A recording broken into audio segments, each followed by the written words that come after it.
नमस्कार मित्रांनो, सुस्वागतम. ठरलं तर या मालिकेच्या आजच्या भागामध्ये अगदी मनपूर्वक मी तुमचं स्वागत करते. आजच्या भागामध्ये आता सायली आणि अर्जुन मित्रांनो मैनावती आणि सदाशिव लोखंडे यांच्या घरी येतात. आता ते घराकडे सायली एकटक पाहते.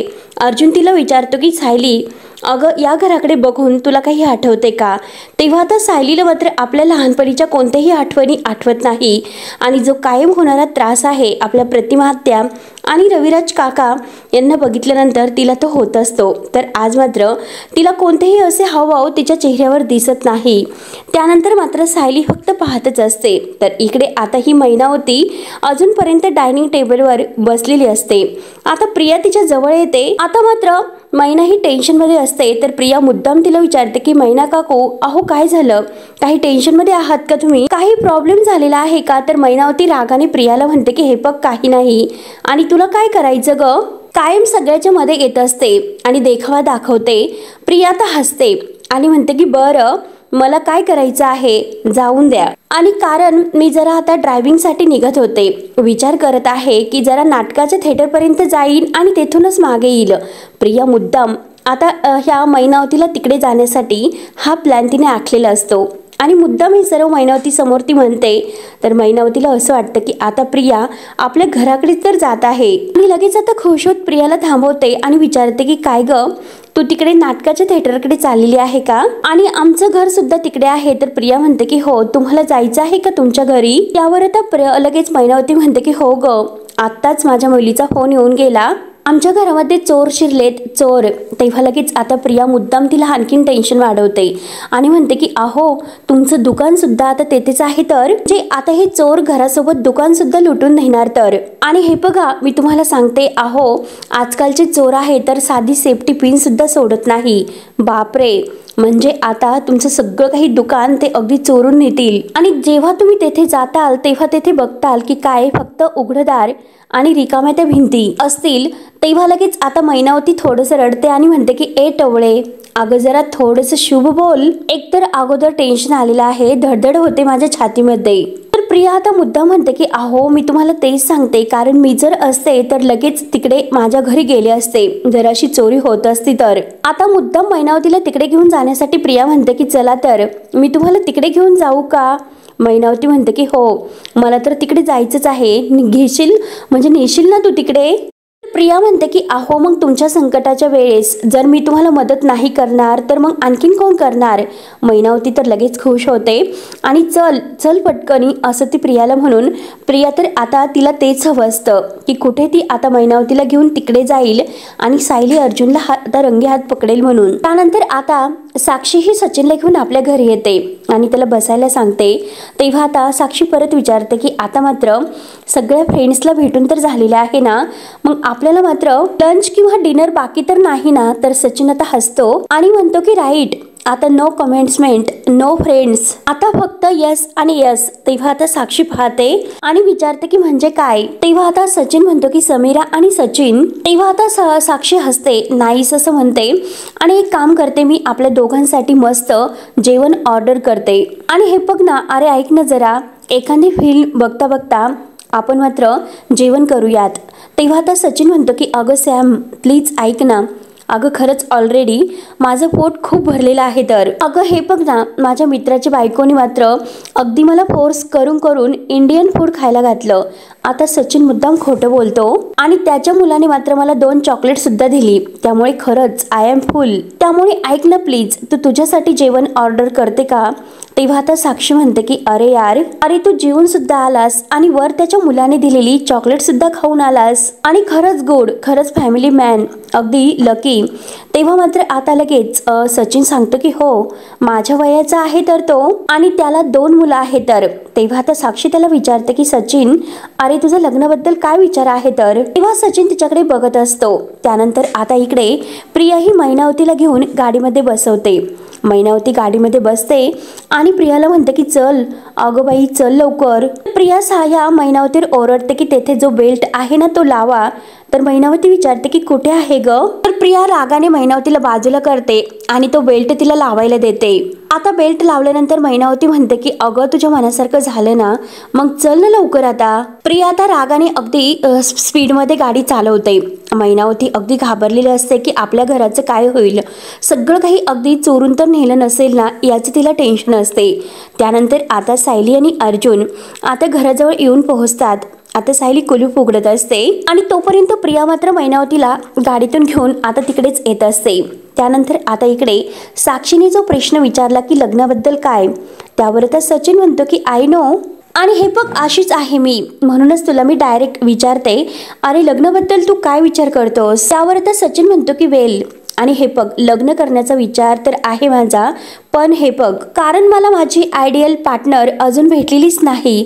हे ऐकून आता साक्षी विचारते की काय म्हणतोस, म्हणजे तुला अजून अगदी तुझी आयडियल पार्टनर भेटली नाही तर, म्हणजे हेच बघ, अरे तू इतका हँडसम मुलगा आहेस, डॅशिंग आहे, चार्मिंग आहे, आणि त्याला सुद्धा अजूनपर्यंत कोणतीही पार्टनर नाही भेटली. बरं असो ठीक आहे, मला एक गोष्ट सांग बरं, तुला लाईफ पार्टनर कशी हवी आहे. तेव्हा सचिन साक्षीकडे बघतो आणि म्हणतो की स्मार्ट, ब्युटिफुल आणि अगदी परफेक्ट. तर मग साक्षी विचारते की अरे पण तुला कॅनडामध्ये किंवा इथे अजूनपर्यंत कोणतीही मुलगी नाही भेटलेली का. सचिन म्हणतो की नो. आता सचिन खोटं बोलतो कारण त्याला साक्षी बरोबर लग्न करायचं असतं, साक्षीला फसवायचे असते. तेव्हा आता सचिन म्हणतो की हे बघ अगं मी खूप बिझी होतो, त्यामुळे हे असल्या काही कारणामध्ये मला वेळच नाही मिळाला, म्हणजे ह्या असं मुलींसाठी काढून मात्र प्रेमात पडावं तर अशी मुलगी मला या अगोदर भेटलीच नव्हती. तर साक्षी त्याच्याकडे बघत विचारते की अरे भेटली नव्हती म्हणजे काय, आता ती तुला भेटली का. तर आता सचिन थोडासा लाजतो आणि म्हणतो की भाई, आणि हे बघ अगं आपण एक काम करू, लॉंग ड्रायव्हिंगला जाऊयात आणि मस्त आता गप्पा करूयात, आणि येताना मात्र आपण तुझं डिनर आहे ना तर ते पॅक करू. तेव्हा लगेच आता साक्षी खुश होते आणि म्हणते की खरंच तुझा प्लॅन अगदी ग्रेट आहे. तर आणि हे बघ मी चेंज करून येऊ का. तर आता सचिन म्हणतो की बरं ठीक आहे, काही हरकत नाही, तू आहे तशी सुंदर दिसतेस. असे बोलून आता लगेच साक्षी ही आत जाते. तेव्हा लगेच आता हा कुणाला तरी म्हणजे अस्मिताला मेसेज करतो की मी पोहोचलो म्हणून. त्यानंतर आता इकडे सायली आणि अर्जुन आता त्या रूममध्ये घुसतात. आता रूममध्ये अंधार असतो. आता बाहेर म्हणजे ते दरवाजा लावून घेतात आणि आता अर्जुन आहे तर तो मात्र लाईट ऑन करतो. किंवा आता अर्जुन सायलीला म्हणतो की हे बघ बाहेर जी दुकान आहे तर ते तुला आठवत असेल बहुतेक, आणि तू असताना ते दुकान होते किंवा नाही होत मला नाही माहिती, पण हे घर बघून तुला काही फील होते का, तुला काही आठवते का. आणि हे बघ हे कपाटाकडे बघ, नक्की तुला काही आठवत असेल, आठवते का सायली. पण सायलीला आता एकही लहानपणची आठवण आठवत नाही कारण सायलीचं लहानपण येथे अगदी गेलेलंच नसतं. तेव्हा आता अर्जुन तिला आठवण्यासाठी खूप प्रयत्न करायला सांगतो. अर्जुन तिला परत म्हणतो की हे बघ अगं काही लहानपणी तुझ्या वस्तू तू कपाटामध्ये ठेवत असतील, खेळणी वगैरे, काही आठवते का तुला. आता मात्र अर्जुन खिडकीजवळ येतो आणि म्हणतो की हे बघ ह्या विंडोकडे बघ, नक्की तुला काही आठवते का. सायलीला काही आठवत नसतं, ती अगदी बघतच असते आणि आठवण्याचा प्रयत्न करते, परंतु येथे काही क्षण तिचे घडलेलेच नसतात. तर आता अर्जुन तिला म्हणत असतो की बघ ह्या विंडोकडे बघ, या खिडकीतून मात्र तू फ्रेंड्सला हाय किंवा मस्ती वगैरे केली असेल. आणि तेव्हा मात्र आता अर्जुन शिलाई मशीन जवळ येतो आणि म्हणतो की हे बघ या सिलाई मशीनकडे बघून तुला काही आठवते का सायली, लहानपणी तुझ्या आई बाबा यावर बसून काम करत असतील. सायली सगळ्या वस्तूंकडे अगदी बारकाईने पाहते, परंतु एक सुद्धा तिची जी वस्तू आहे तर ती आठवणींची नसते. तेव्हा आता अर्जुन दुसऱ्या खिडकीजवळ येतो आणि म्हणतो की हे बघ ह्या विंडोजवळ येऊन लहानपणीच्या काही आठवणी तुला आठवतात का. आणि बघ ना सायली ही टीव्ही, तू लहानपणी टीव्हीवर काही कार्टून वगैरे बघत असतील, आणि तेव्हा मात्र तेथे त्यांचा एकत्रीचा फॅमिली फोटो असतो. आता सायली तर यामध्ये नसतेच. तेव्हा आता अर्जुन तो फोटो दाखवतो आणि म्हणतो की हे बघ मिसेस सायली, अगं हा फॅमिली फोटो आहे, याकडे बघून तुला काही आठवते का लहानपणचं काही. म्हणजे नाही, हे बघ तुम्ही एकत्र येऊन फोटो काढले एकदम मस्त असे. तेव्हा आता तेथे ठेवलेला कप्प्यावरचा रेडिओ घेतो, सायलीला दाखवतो आणि सायलीला म्हणतो की हे बघ हा रेडिओ, काही अगदी लहानपणीचं गाणं वगैरे तू ऐकत असशील. आणि त्याजवळचं ते खेळणं घेतो आणि म्हणतो की सायली हे खेळणं, या खेळण्याबरोबर तू लहानपणी खेळत असशील, बघ ना नीट आठव, काहीतरी तुला नक्की आठवेल. विचारतो की सायली आठवले का? तर सायली म्हणते की नाही हो अर्जुन सर, मला खरंच काही आठवले नाही हो. आणि मुळात म्हणजे मला इथे काही जाणवत तर नाहीच. आपल्या घरामध्ये जशी आपुलकी मला वाटत असते तशी आपुलकी मला येथे काहीच खरंच वाटत नाही. आणि माझ्या लहानपणीच्या खुणा इथे असतील असं सुद्धा मला नाही वाटत. तर त्यानंतर आता प्रिया खूप स्लो अशी गाडी चालवत असते तर मैनावती ओरडते, अगं हे सर्व टुकू काय सुरू आहे? अगं चल ना, बैलगाडी सारखी का चालवते गाडी? जरा अगदी फास्ट चल. तर प्रिया आता मैनावतीवर ओरडते, का ग गाडी इतकी फास्ट अगदी चालवायची आहे का तुला? आणि ॲक्सिडेंट करायचा आहे का? आणि मी फास्टच चाललेले आहे, तुला काय समजतं? आणि असे बोलतात जसे काही यांना अगदी अनुभव आहे, जसा जन्मच यांचा विमानात झालेला आहे असं बोलतात. तेव्हा मैनावती ओरडते. मैनावती म्हणते की हे बघ अगं, तिकडे माझं घर आहे तर ते चोर लुबाडतात, त्यामुळे तू अगदी ही गाडी आहे ना जरा पटपट चालव, अगदी जीप चालवल्यासारखं चालू नकोस. तेव्हा मात्र आता मैनावती सुद्धा अगदी प्रियासारखीच असते, कुणाचं काही ऐकून घ्यायला ती तयार नसते. आता प्रिया मनात म्हणते की ही बाई आहे ना तर ती माझीच आई आहे हे सिद्ध हिला पावलोपावली करायचं असतं. खरंच ही सुद्धा कुणाचं काही ऐकून घेत नाही. तर तेव्हा मात्र आता प्रिया मुद्दाम गाडी इतकी फास्ट काढते जेणेकरून आता मैनावती इकडून तिकडे आणि तिकडून तिकडे होत असते, व्यवस्थित तिला बसता सुद्धा येत नाही इतकी आता ही प्रिया रागाने गाडी फास्ट काढते. त्यानंतर आता इकडे सायली ही अर्जुनला म्हणते की हे बघा, या घरामध्ये आईबाबांविषयी माझ्या काही आठवणी आहेत, असं एकही आठवण या घरामध्ये नाहीत. आणि नक्की हेच माझे आईबाबा आहे असे आणखी काही आता वस्तू असतील तर त्या आपल्याला शोधावे लागतील. आणि हे बघा सर, लहानपणीच्या जरी खुणा नसतील ना तरी सुद्धा आपल्याला त्या शोधावे तर लागतीलच. त्यावर आता अर्जुन म्हणतो की हो सायली, आपण शोधूयात, परंतु आपल्याकडे वेळ फार कमी आहे, त्यामुळे आणखीन वेळ व्हायला घालायला नको, चल लगेच शोधूयात.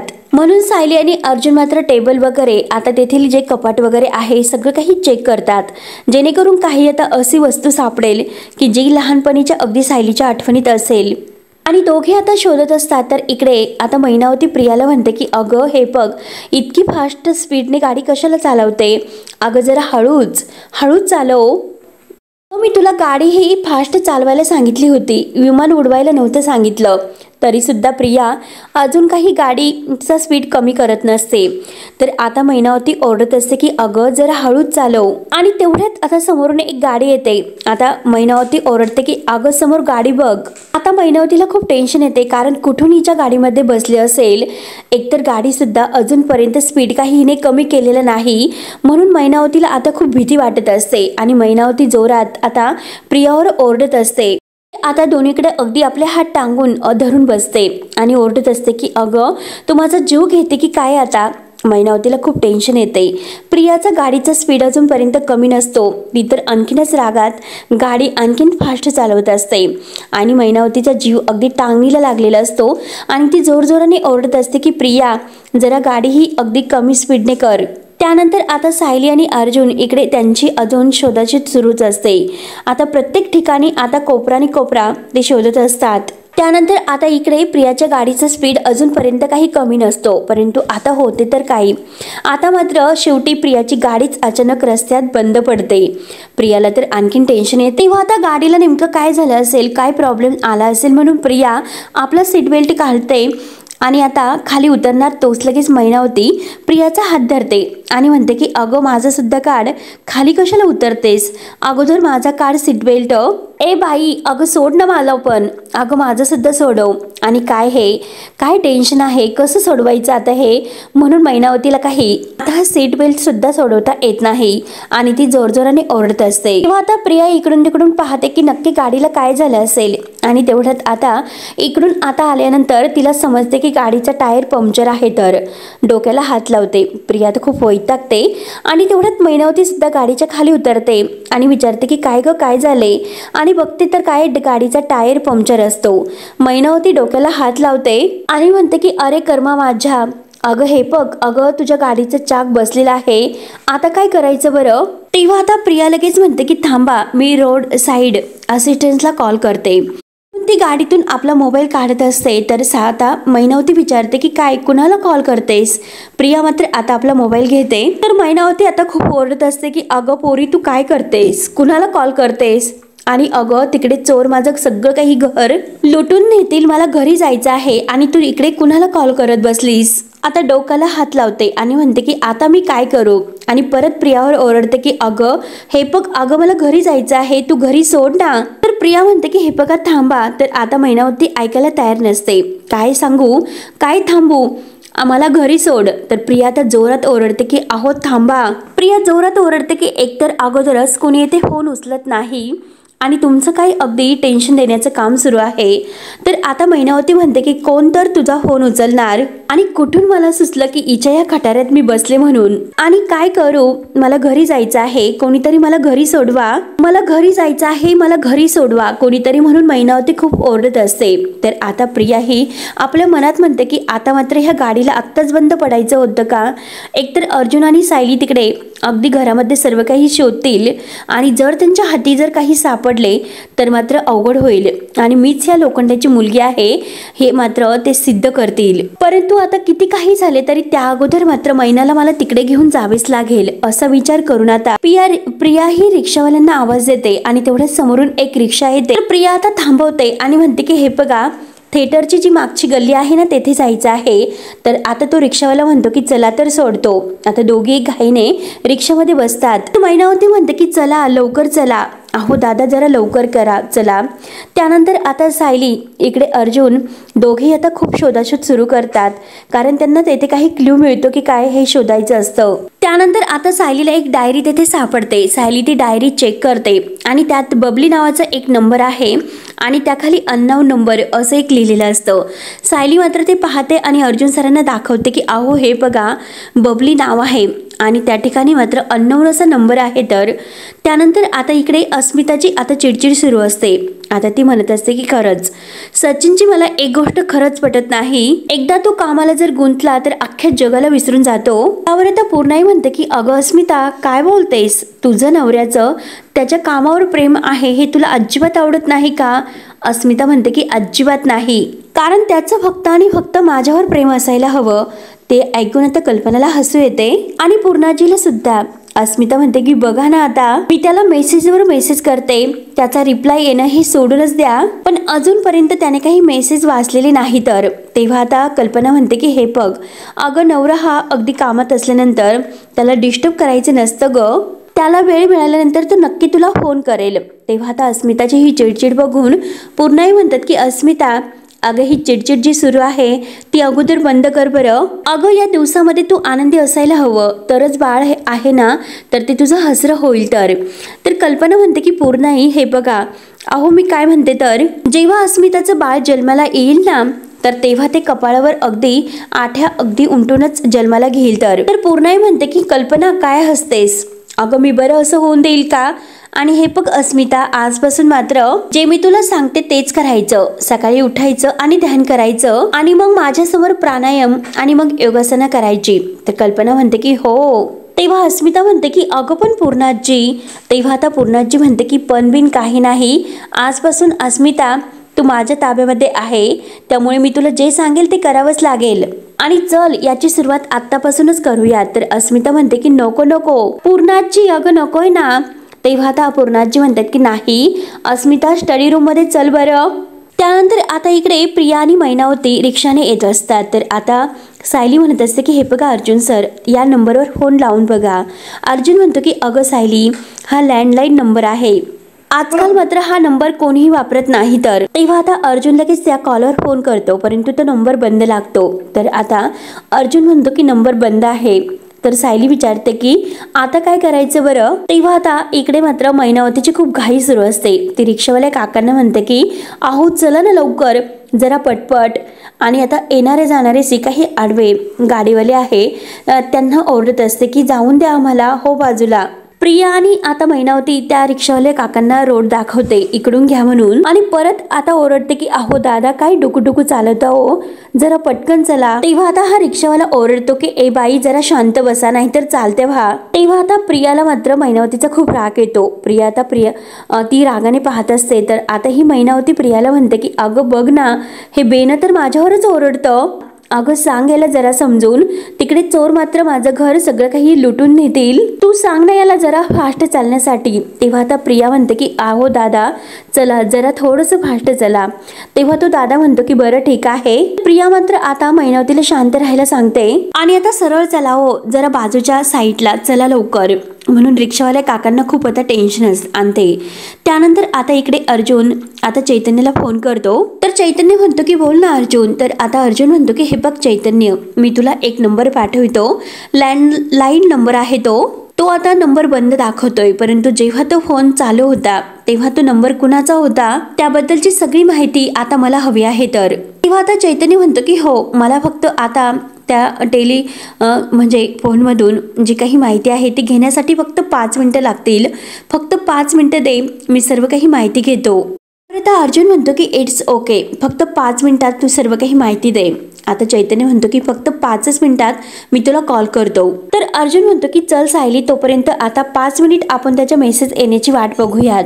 त्यानंतर मात्र मैनावती आणि प्रिया मात्र घराच्या बाहेर येऊन पोहोचतात आणि त्या रिक्षावाल्याला तेथे थांबायला सांगतात आणि आता रिक्षाच्या खाली उतरतात. तेव्हा आता प्रिया रिक्षावाल्याला म्हणते की हे बघ ऑनलाईन पेमेंट केलेलं आहे. तर तो रिक्षावाला ठीक आहे असे बोलून निघून जातो. तर आता मैनावती आणि प्रिया मात्र अगदी घाईने समोर येतात. आता प्रिया ही रागाने आता दरवाजा उघडायला येते, तर मात्र दरवाजाला कुलूप असतं. तेव्हा मात्र आता मैनावती तर फार हसते आणि म्हणते की शेवटी आपटलीस ना तू तोंडावर, मी तुला सांगत होते की इतक्या घाईने पुढे जाऊ नकोस, परंतु बघ ना अगं घराला तर कुलूप आहे. आता प्रियाला तर फार टेन्शन येते, कारण अर्जुन आणि साई तर इकडेच येणार होते, परंतु आता ही नक्की येथे कुलूप कसं. तेव्हा मात्र आता मैनावती खुश होते, कारण तिच्या घराला काही झालेलं नसते, परंतु ती विचार करते आणि म्हणते की आता मात्र त्या बबलीने मला फोन का केला असेल की घरामध्ये चोर शिरले म्हणून. तर प्रिया म्हणते की कोणीतरी येथे म्हणजे आलेलं असायला हवं होतं.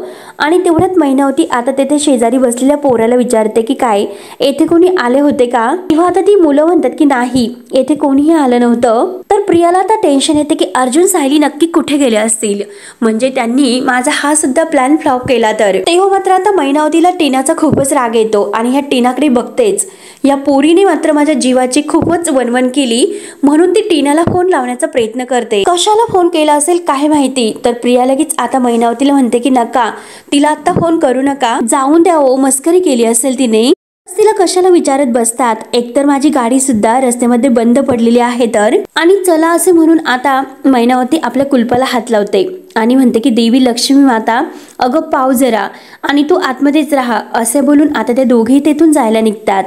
त्यानंतर आता अर्जुन आणि सायली मात्र आपल्या गाडीमध्ये बसलेले असतात आणि त्या नंबरबद्दल कधी कळेल म्हणून वाट पाहत असतात. सायली म्हणते की अर्जुन सर, अहो कधी चैतन्य भाऊजी आपल्याला त्या नंबरबद्दल सांगतील, तुम्ही एक फोन करा चैतन्य भाऊजींना आणि विचारा बरं. आणि तेवढ्यात आता चैतन्याचा फोन येतो. तर सायली तो फोन स्पीकरवर टाकायला सांगते. तेव्हा आता चैतन्य म्हणतो की हो मला मिळालेलं आहे, मी लगेच तुला पाठवतो. तर अर्जुन म्हणतो की हो लगेच पाठव. तेव्हा आता हा पनवेलमध्येच ॲड्रेस आहे हे मात्र आता चैतन्याने शोधून काढलेलं असतं. अर्जुन सायलीला सांगतो की हा तर पनवेलमधील ॲड्रेस आहे. तर तेव्हा आता सायली म्हणते की आपण ताबडतोब तिकडे जायला निघूयात, आता मात्र मी धीर नाही धरू शकत, म्हणून घाईने दोघेही तिकडे जायला निघतात. तर हा भाग येथे संपतो. पुढील भागामध्ये आता मात्र जे काही ह्या सायलीच्या मावशीचा पत्ता आहे तर त्या पत्त्याच्या ठिकाणी मात्र आता अर्जुन आणि सायली येऊन पोहोचतात आणि आता तो फोटो आता मोबाईलमध्ये दाखवतात आणि म्हणतात की आता हा सदाशिव लोखंडे आणि मैनावती यांनी पाठवले होते का, तुम्ही हिला ओळखतात का. तेव्हा आता ही मावशी काही सांगायला तयार नसते. तर अर्जुन म्हणतो की मी पोलिसांना फोन लावू का आणि हे सर्व सांगू का. तर आता ती मावशी आहे तर ती कबूल होते आणि म्हणते की हो सदाशिव आणि मैना या दोघांनी तिला माझ्याकडे पाठवलं होतं. तर सायली विचारते की पाठवलं होतं म्हणजे काय. तर मावशी म्हणते की मला कामासाठी पोरा आणि पोरी लागत होत्या. सायली विचारते की कुठलं काम तुम्ही करत होता. तेव्हा आता ती मावशी सांगते की भीक मागायला लावायचे आणि पाकिट जे काही आहे पॉकेट वगैरे ते मारायला लावायचे. तेव्हा आता ते ऐकून आता सायलीला धक्काच बसतो, कारण ह्या अशा सवयी आहे त्या फक्त प्रियाला होत्या, प्रियाच्याच ह्या सवयी आहे, म्हणजे प्रियाच आता ह्या लोखंडाची मुलगी आहे की काय हे सत्य मात्र आता सायलीला समजते. तर मित्रांनो आता पुढे काय होईल हे बघण्यासाठी आपल्या चॅनलला नक्की सबस्क्राईब करत राहा. धन्यवाद.